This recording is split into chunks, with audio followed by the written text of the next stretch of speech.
In this video, we will understand Bohr's model of an atom. The Bohr's model of the atom was proposed by Niels Bohr in 1915. It came into existence with the modification of Rutherford's model of an atom. The revolution of the electron in a circular orbit is not expected to be stable. Any particle in a circular orbit would undergo acceleration. During acceleration, charged particles would radiate energy.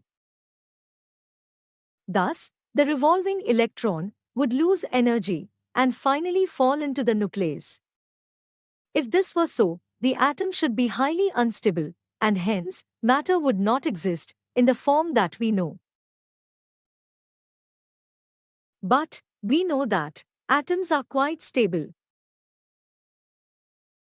In order to overcome the objections raised against Rutherford's model of the atom, the Bohr's model of the atom was proposed by Niels Bohr in 1915.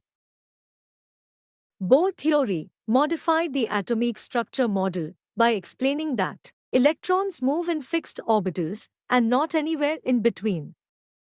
And he also explained that each orbit has a fixed energy. Bohr's model consists of a small nucleus surrounded by negative electrons moving around the nucleus in orbits.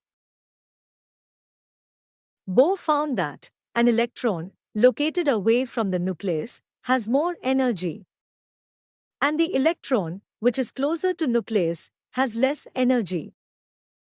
Niels Bohr put forward the following postulates about the model of an atom. In an atom, electrons revolve around the positively charged nucleus in a definite circular path called orbits or shells. Each orbit or shell has a fixed energy, and these circular orbits are known as orbital shells.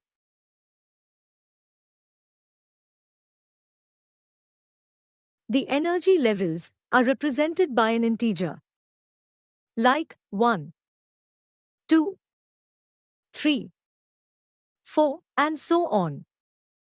These numbers are known as the quantum number. This range of quantum number starts from nucleus side with 1 having the lowest energy level.